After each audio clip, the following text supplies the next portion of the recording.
I've got Robbie and Steve here from NatWest. We were just going to have a bit of a chat on all the things we've done in the AMP team in NatWest this year and how we've used NetOrca. Steve is the lead of the team, automated network patterns, so everything automation on the networks team. And Robbie is basically the ServiceNow aspect of that. That the best description of you? Yeah, certainly. We'll go with that. That's one of my hats. Yeah, ServiceNow, cross-charging. Yeah, we'll get into it all. So to do a bit of lead-in, the AMP team at NatWest this year has probably automated 10,000 changes, I'd say, to 400 customer teams within the organization. So we've basically been the face of network automation, or the input point for anything automated on the infrastructure side of things.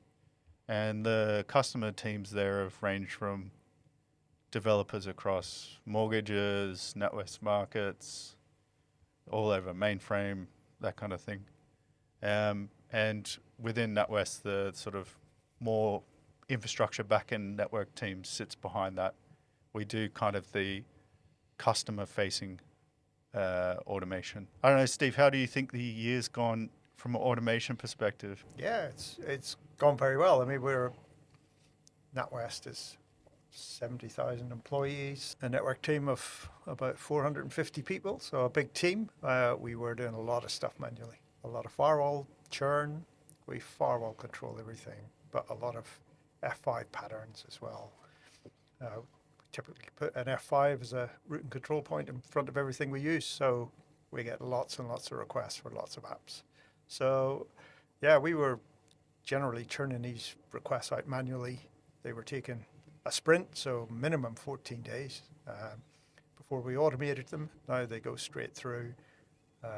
They can go through same day, but we've got a little control point in there. But with automation, we're doing about 10,000 requests a year for these pattern changes. Customer puts a request in gate, suits them. That's where they like to work. That's where the bank wants them to head. And yeah, like I say, we've got that little control point that's still there. We can choose to deploy or not deploy, or choose to pass it straight through. But yeah, it works very well for us. It's really sped up what we're trying to achieve. And that control point is NetOrca. The control point is NetOrca. There's a little button there that the teams wanted to have. We do change phrases and haps, and we get emergency haps. Maybe something's going on in the market and they want us to pause what we're deploying on big production F5. So we can do that through NetOrca. The customer can quite happily raise a request. It sits there until we're ready to go.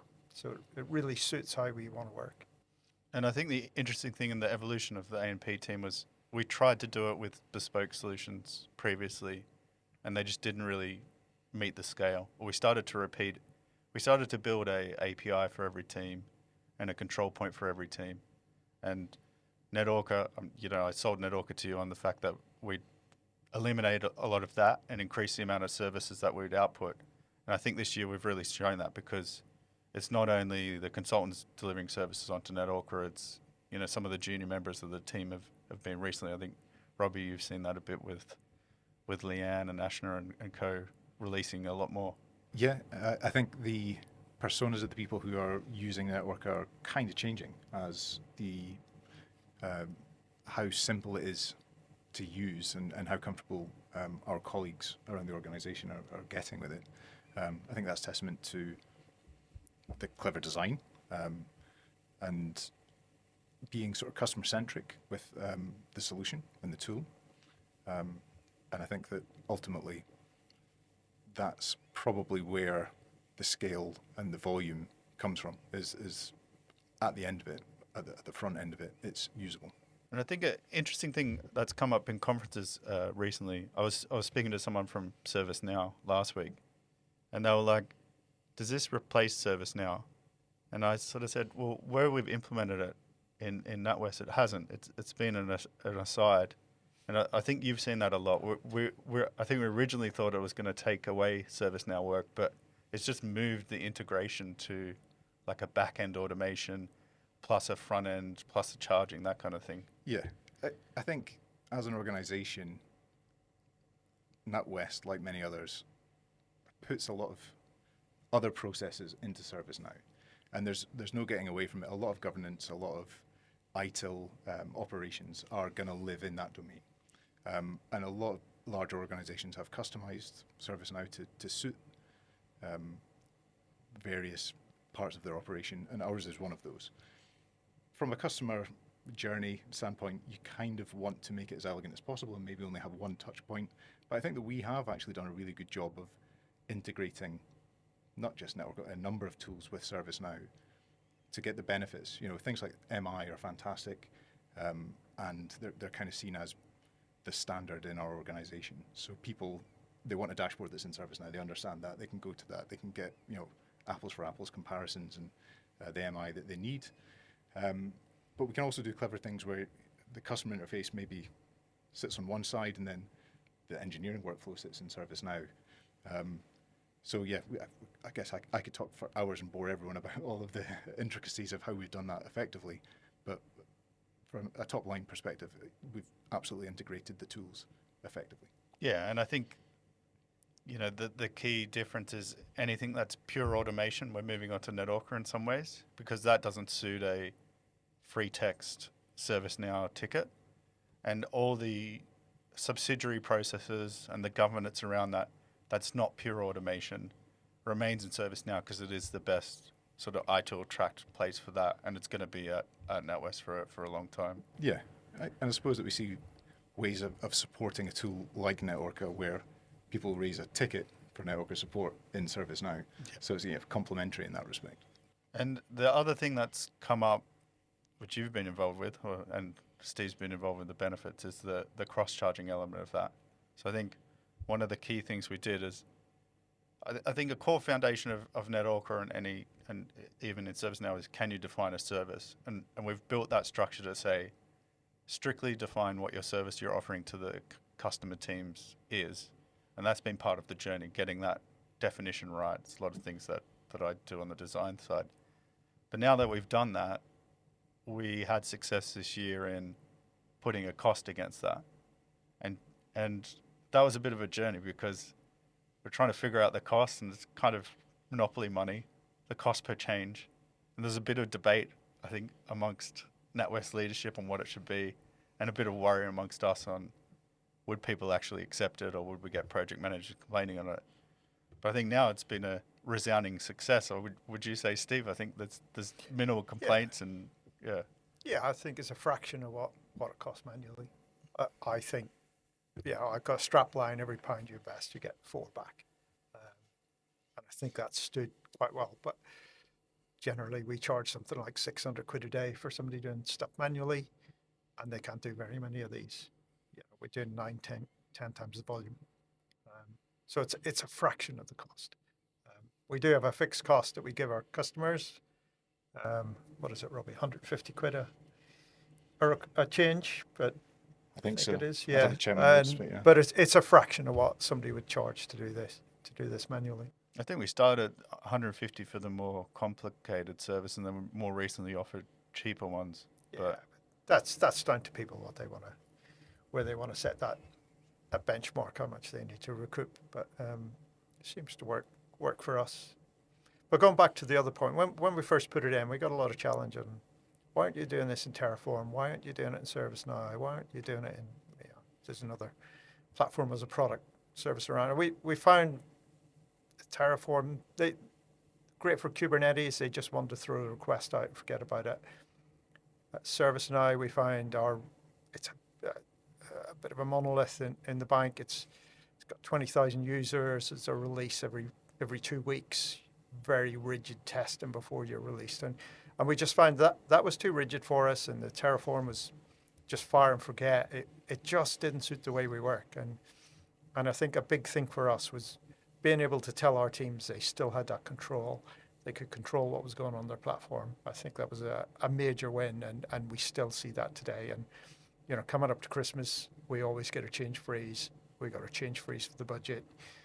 We were able to just pause everything immediately in our control, and that's still a requirement for us. That hasn't gone away on these big shared production platforms. And that's because we create that demarcation between what the customer wants, so customer state, and what we actually deploy. And we track that through a change. And I think NatWest is a good example of infrastructure where a lot of places you can't deploy a change straight away. I think we got this from customers, you've automated the whole process through. We'd have some customers in the NatWest markets or, on a really sort of automated first part of the bank saying, oh, why can't you just deploy that change in 5 minutes?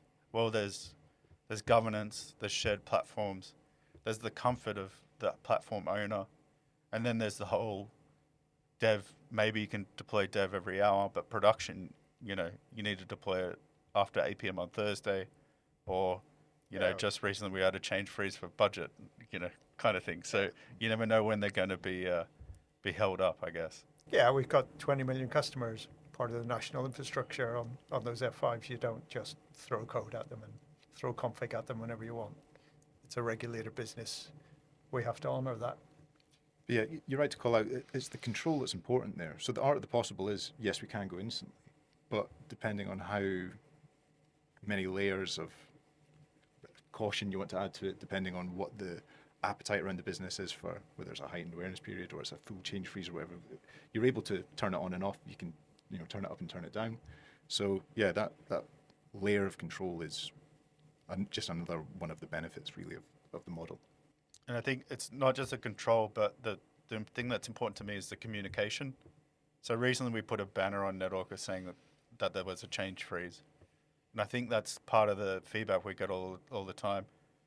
You can have control points, but if someone puts a request in and it just goes into a black hole for 2 weeks and they get no feedback and they say, well, why isn't my change going? I've got all these other things I need to release. That's almost worse. And people really get upset with that, and you can see why.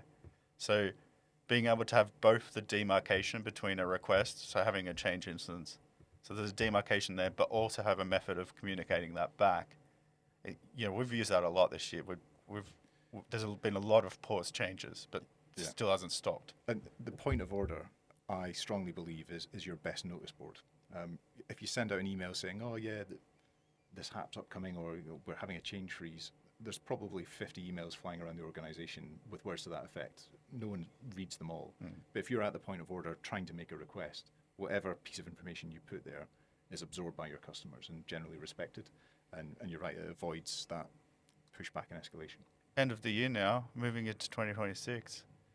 Where do we go next? Where do you want to automate next? What do you want to deliver to internal customers, Steve? What's your vision for it now? We've had a lot of success with F5 patterns, and there's quite a bit to those. There's DNS changes, Infoblox changes. I think the next thing's to orchestrate more, pull more of those requests together. But we'll still carry on churning out those patterns. I think we've had our best year yet. When we were with the system we had in place before, NetOrca, where we were trying to automate them ourselves, there was so many changes upstream and downstream that we had to consider. NetOrca just gives us a template, and we can churn them out very quickly, very simply. So I think we will keep churning those out. I think we're at 26 patterns. I think we want to put more services on it, so we've started to put firewall requests through there. We'll start to put more of the DNS requests through there.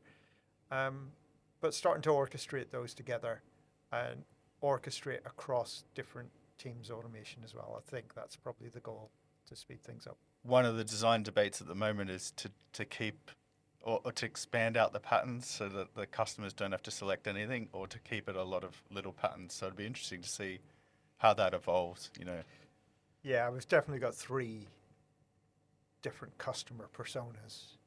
We've got the big technical customers that can exist on their own and go and define their own patterns, and they're absolutely flying with NetOrca. I think there's a dream to get the type 2, type 3 customer. The type 3 customers maybe not requesting so much, doing it less, and a lot's done for them. So maybe we're starting to target some of those.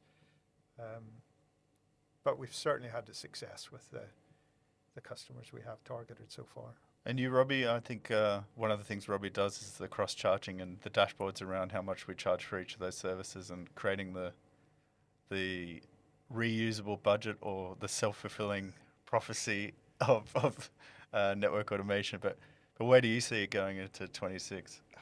Well, can we really get through a podcast without talking about AI? That's where does that factor in? Yeah, it kind of feels like we've done a great job with automation. How much further could we take it? If I was being very corporate and doing more, better, different, less, it's kind of, yeah, we can do more of the same. If we have to do something differently, AI seems like the obvious thing that's going to come in and either augment or, not completely replace. But I can see how AI might prompt that type 3 customer persona. We might have an option, someone says, I want to connect this to this.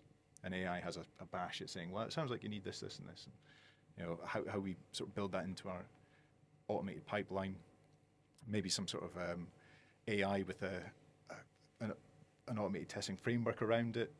I don't know. Yeah, well, we're doing a bit of an internal trial of that at the moment, so thanks for the segue, Robbie. But I think they're two good use cases. I think another use case that applies to you is you do a lot of change checking, right?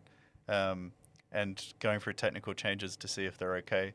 I think one of the things we're piloting for is to have an LLM check a automation generated change. So I was working with Conrad just before, and we're working on firewall rules. Can we generate a firewall rule and have an LLM check that it's not an allow any, it's not a bad name, it's not opening bad ports or whatever. So I think that'll be an interesting use case we will explore next year. I suppose the challenge that I can foresee with that is how likely is it a financial institution is going to be comfortable handing over details of its firewall estate to an AI model? Well, we have internal models at NatWest now, so that's one of the enabler. So it's not going out to a ChatGPT generic. It's going out to it's still a ChatGPT model, but it's running on, I think, like AWS Bedrock. So there's this whole data science team that's done that, and I think it's a good thing because networks and automation hasn't driven that, but NatWest as a bank is going to doing all of that for customer information, for mortgage assessments, so really private information. So they kind of build up the models for that super private information. Now when we're just chucking a firewall rule at it or a simple piece of infrastructure, it's already up to confidential. We're not doing anything worse than customer credit card numbers or whatever. So it actually puts us in a good position to make use of that investment without having to go and build it, from the networks team itself. Yeah, and I think even helping the customers make those requests, I think, and maybe support them with those as well, I think is a good use case, and we're doing some work around that. I think we're probably seeing some scale, not issues, but just as we scale up with these thousands of requests, we've certainly seen the tenant size on F5 become something we've had to address, and we fixed that in the latest patterns this quarter. So we have a fix for that, but it's, almost, we're seeing things from, it's been so successful that we're now having to think about, hang on, how do we split this out? How do we scale it better? So we've built some of that in to spotted it and proactively fixed it. Another big one that's coming is F5 software upgrades as well for end of life. There was a big IP next, and waiting to see where some of that lands and what testing we do around that. So we're working very closely with our F5 team, NTMS team on that. One of the things we've always found over the years is stuff gets migrated all the time. Yeah. It doesn't matter if it's constantly. So, we could have a whole platform change we have to deal with next year, but I think we're much better set up to do that. Even if, a lot of what we do is F5, if we move to something else or we move to a new version, we've done some changes now where we're changing config on multiple thousands of load balancers at once. Done that quite successfully and safely. So I think we've got confidence to deal with those as platforms inevitably get changed, cost reasons or new negotiations or whatever is beyond our control. Yeah, one we're working on this week is a automated CMDB. We have had that in place since we started, but they've changed stuff in the CMDB database, and we've got to make changes to how the automation works. So, but all the information's there. It's all automated. We can do that fairly quickly. Here's one for you. Do you think AI could maybe help us? One thing that we could perhaps do better is predicting patterns. One sort of criticism that I've heard levied is that we're maybe a bit reactionary. We're not as far ahead as we could be. Is there a scenario where AI could help us to predict what a good pattern would look like? It's kind of something we're investigating. I mean, me and Steve had a meeting. We were talking about this a couple of months ago. We were talking about adding more flexibility to the existing patterns, because one of the things we did with the patterns was, well, there's a big bottleneck of like the design team has to create a pattern and then deliver it to us as the automation team. Then we go off and automate it, and that design team has kind of stopped their cadence now.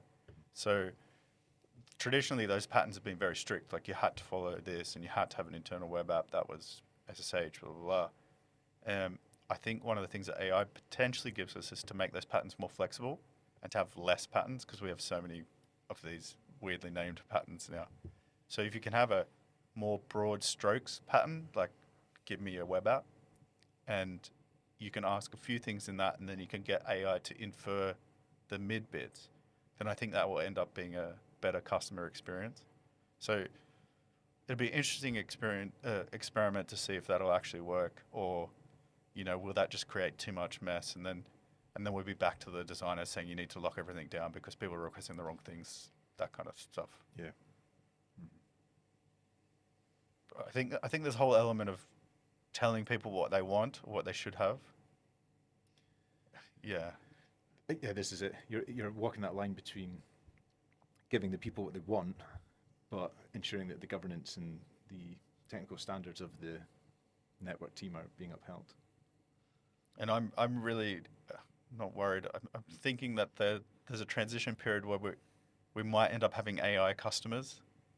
So I think by the time you sort that out, you may as well have an LLM that's making a decision on behalf of the developers anyway.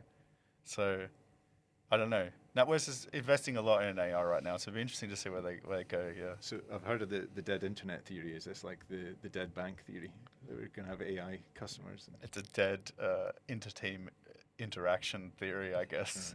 Right.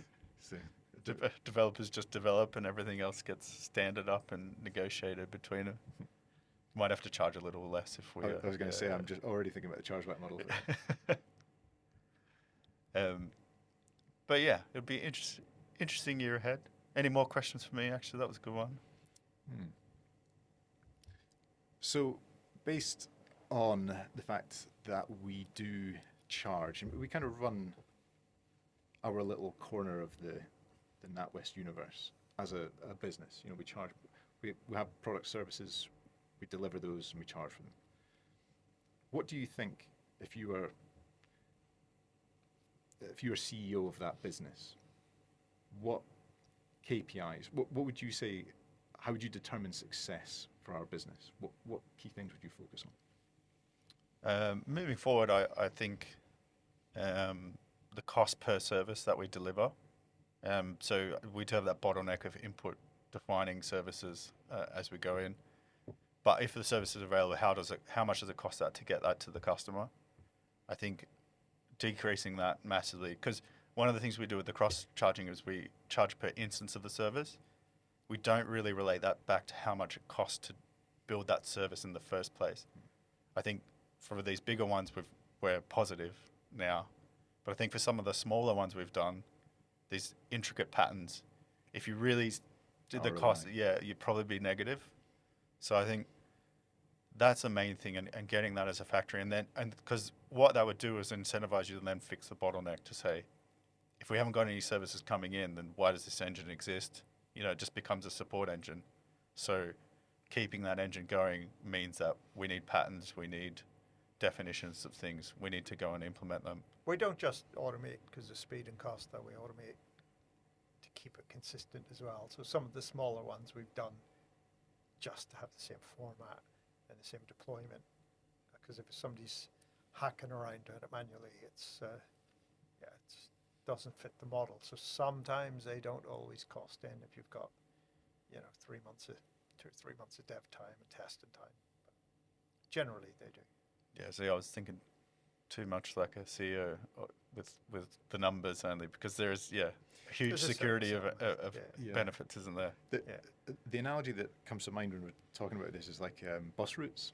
You know, like if you're bidding for the bus routes, you get some of the profitable ones, but you also have to run some of the loss-leading ones to balance it out. It's kind of like that.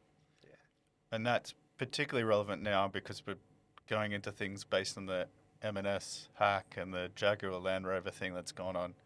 And a lot of that's around people not adopting standards within the organization in terms of how they secure applications or how they request them. And you can see if things are not automated and not well defined, how it becomes, a little Teams message to, hey, Robbie, can you just configure this thing for me? And you go, yeah, all right. And then suddenly you've created a hole that lasts for 5 or 10 years and then gets exposed by a hacker. So, yeah, I think there's a lot of intrinsic benefits in defining what you offer the customers and then strictly and easily offering them. Because I think the ease of use part of it is you can define things that are really strict, but if it becomes too difficult for people to consume them, then they find another way as well, which we find a bit. So you've got to get the combination of the two. Make it easy to consume, make it well defined, and then people will start using it because you almost create the easy path. Well, we've talked about easy paths a long time. Now I think that's the focus. Yeah, and I think we learned that when we started. It wasn't immediate. We had to build this. You got to stick with it and have faith. It's not just instant. Turn it on. It's all there. There's some hard yards at the start, but once you get the first 1 or 2 big patterns on there, then it starts really ramping up. Becomes unstoppable. It's kind of where we're at with Passport at the minute, really, isn't it? Like we've built it, we've not come yet, but it was definitely the right thing to do, and I'm confident that once our colleagues realise that in the new year, and we start maybe adjusting their behaviour by adjusting our prices, that'll start to bear fruit in the new year. I think every innovation we've introduced in this team has had a slow ramp up or a slow start and a huge ramp up, and then become the de facto standard. So I suppose that's a good lesson for other network automation teams or any automation teams, because I think in general, from me speaking to the rest of the industry, NatWest AMP has been extremely successful with that. I think a lot of them get stuck on, that first service, that first delivery, not being able to sell that internally, and then the whole team going back to their old ways, I guess. Yeah, there's a lot of passive resistance and a few competing agendas and a few competing products and stuff that you got to battle through, but it's certainly worth it. I'm going to ask this. I think I know the answer, but I'm going to ask you guys for your opinions. Do you think that the way that we've charged for our services has been the number one factor in driving the customer behaviour, our preferred customer behaviour, or do you think there's other ways that we've done that? No, I think it's other ways. I think it was waiting 2 weeks in a sprint for a manual request was just too slow. They were paying for that. They were paying for a resource to do it manually. So, but I think speed was a big thing. The consistency was a big thing. Putting it in Git was another winner. And then the reduced cost as well. The reduced cost helps you sell it to the CTO, helps you get the business case through, helps the project manager. But I think for the engineer who's putting the request through, he just wants it fast and wants to work in Git. Yeah. I'm trying to think, the biggest shift in adoption we had was with the CDE, when we just took the bold move and we just went, well, we'll just force them. Sometimes you can. Sometimes you've got to coax them.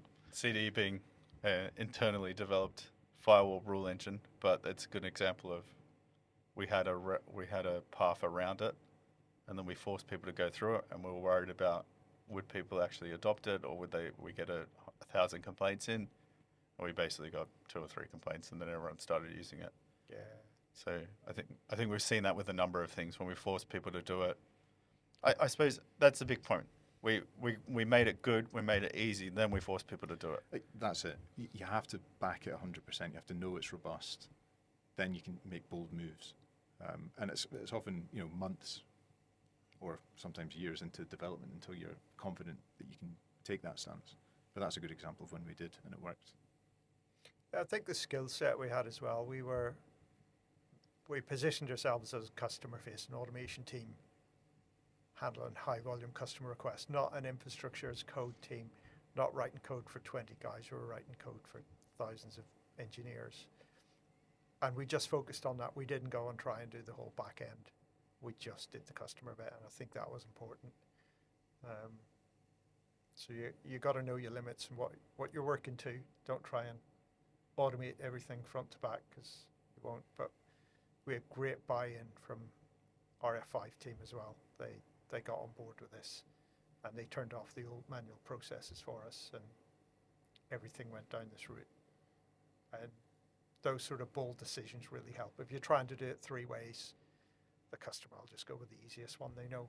So there's a few little bits of pain you've got to get over, push it, and it pays dividends. Nice. Well, I think that was a good message to end on for other automation teams. And I thank you both for a great year, and looking forward to doing more in 2026. Thank you, Scott. Thank you. Thank you.